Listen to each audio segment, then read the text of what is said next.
Bapak, Ibu, saudara-saudariku yang terkasih dalam Tuhan kita Yesus Kristus, salam jumpa kembali, salam sejahtera untuk kita semua.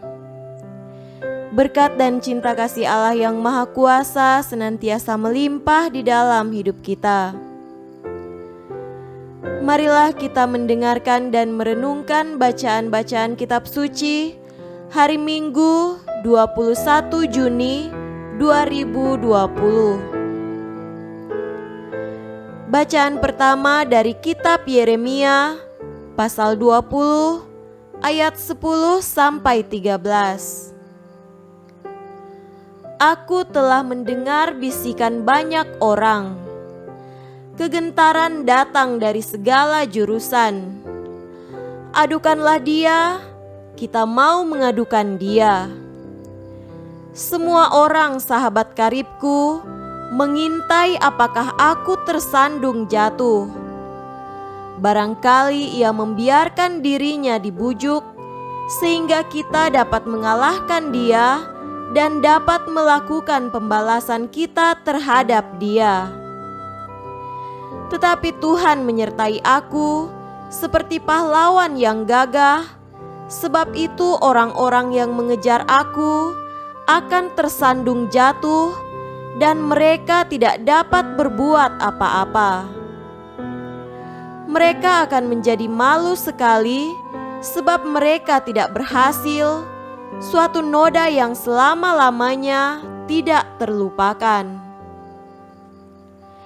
Ya Tuhan semesta alam, yang menguji orang benar, yang melihat batin dan hati, biarlah aku melihat pembalasan-Mu terhadap mereka, sebab kepadamu-lah kuserahkan perkaraku. Menyanyilah untuk Tuhan, pujilah Tuhan. Sebab Ia telah melepaskan nyawa orang miskin dari tangan orang-orang yang berbuat jahat. Demikianlah sabda Tuhan. Syukur kepada Allah. Bacaan kedua dari surat Rasul Paulus kepada jemaat di Roma, pasal 5 ayat 12 sampai 15. Sebab itu, sama seperti dosa telah masuk ke dalam dunia oleh satu orang, dan oleh dosa itu juga maut, demikianlah maut itu telah menjalar kepada semua orang, karena semua orang telah berbuat dosa. Sebab sebelum hukum Taurat ada, telah ada dosa di dunia. Tetapi dosa itu tidak diperhitungkan kalau tidak ada hukum Taurat. Sungguh pun demikian, maut telah berkuasa dari zaman Adam sampai kepada zaman Musa, juga atas mereka yang tidak berbuat dosa, dengan cara yang sama seperti yang telah dibuat oleh Adam, yang adalah gambaran Dia yang akan datang. Tetapi karunia Allah tidaklah sama dengan pelanggaran Adam. Sebab jika karena pelanggaran satu orang, semua orang telah jatuh di dalam kuasa maut, jauh lebih besar lagi kasih karunia Allah dan karunia-Nya yang dilimpahkannya atas semua orang karena satu orang, yaitu Yesus Kristus. Demikianlah sabda Tuhan. Syukur kepada Allah. Tuhan beserta kita sekarang dan selama-lamanya. Inilah Injil Yesus Kristus menurut Matius. Dimuliakanlah Tuhan. Injil Matius pasal 10 ayat 26 sampai 33. Jadi, janganlah kamu takut terhadap mereka, karena tidak ada sesuatu pun yang tertutup yang tidak akan dibuka, dan tidak ada sesuatu pun yang tersembunyi yang tidak akan diketahui. Apa yang kukatakan kepadamu dalam gelap, katakanlah itu dalam terang. Dan apa yang dibisikkan ke telingamu, beritakanlah itu dari atas atap rumah. Dan janganlah kamu takut kepada mereka yang dapat membunuh tubuh, tetapi yang tidak berkuasa membunuh jiwa. Takutlah terutama kepada Dia yang berkuasa membinasakan baik jiwa maupun tubuh di dalam neraka. Bukankah burung pipit dijual 2 ekor seduit?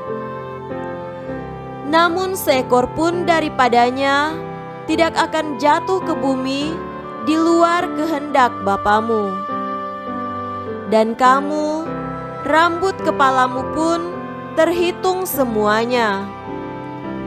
Sebab itu janganlah kamu takut, karena kamu lebih berharga daripada banyak burung pipit. Setiap orang yang mengakui Aku di depan manusia, Aku juga akan mengakuinya di depan Bapa-Ku yang di sorga. Tetapi barang siapa menyangkal Aku di depan manusia, Aku juga akan menyangkalnya di depan Bapa-Ku yang di sorga. Demikianlah Injil Tuhan. Terpujilah Kristus. Saudara-saudariku yang terkasih dalam Tuhan kita Yesus Kristus, tema renungan kita pada hari ini adalah memiliki keberanian. Bacaan Injil yang baru kita dengarkan berbicara tentang pengajaran berupa nasihat dan penguatan iman dan keberanian yang diberikan Yesus kepada para murid-Nya. Ini adalah pengajaran yang unik. Marilah kita memberi perhatian pada satu nasihat Yesus, yaitu, bukankah burung pipit dijual 2 ekor seduit? Namun, seekor pun daripadanya tidak akan jatuh ke bumi di luar kehendak Bapamu. Dan kamu, rambut kepalamu pun terhitung semuanya. Sebab itu janganlah kamu takut, karena kamu lebih berharga daripada banyak burung pipit. Dengan mengatakan demikian, Yesus bermaksud memberanikan para murid-Nya untuk memiliki iman yang kuat dalam Allah, sehingga mereka tidak takut akan apapun juga di dunia ini, kecuali kepada Allah saja.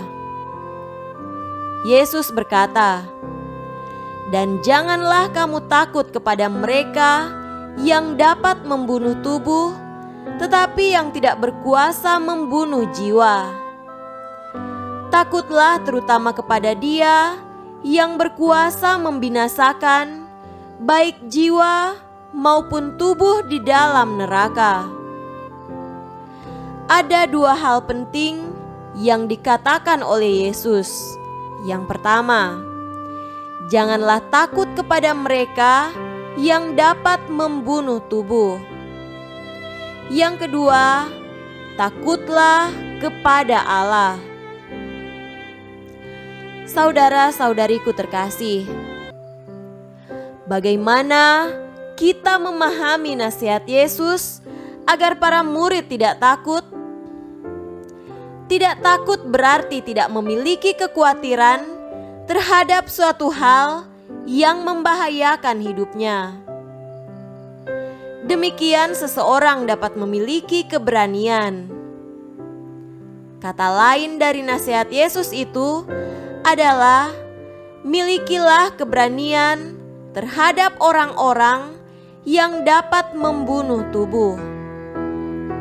Maka janganlah takut terhadap mereka, Karena itu dapat menghambat jalannya pewartaan Injil, membuat mereka enggan untuk tampil, melumpuhkan tubuh mereka, sehingga tak mampu untuk bergerak dan berkarya. Keberanian perlu dimiliki oleh para murid agar bisa menghalau segala ketakutan, kecemasan, dan kekhawatiran dalam pemberitaan Injil.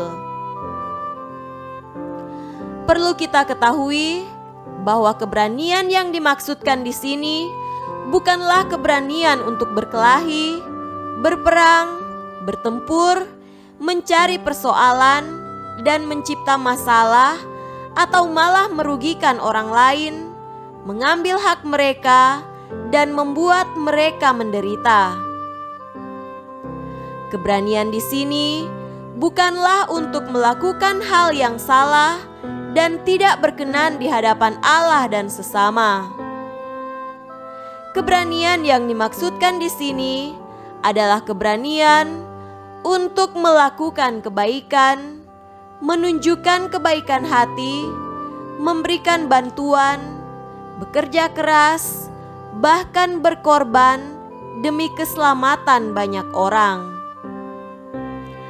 Saudara-saudariku yang terkasih dalam Tuhan kita Yesus Kristus, nasihat Yesus ini tentu berlaku juga untuk kita pada saat kita mendengarnya pada saat ini.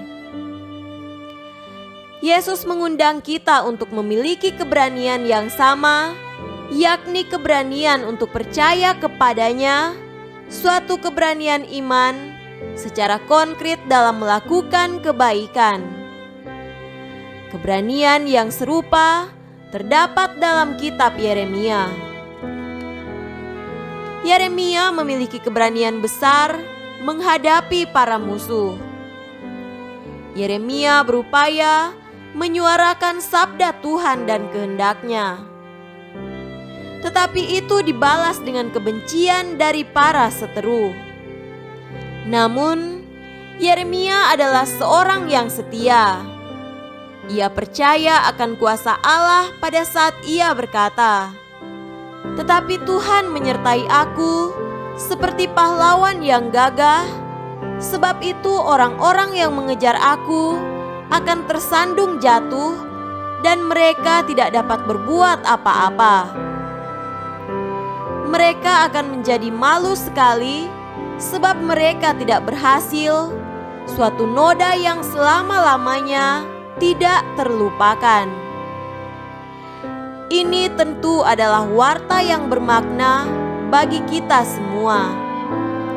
Pada saat kita melakukan yang baik, tak ada alasan bagi kita untuk takut. Jika kita ada pada jalan yang benar, kita tidak akan terantuk pada batu, karena Allah senantiasa beserta dengan mereka yang melangkah di jalannya. Semoga demikian. Amin.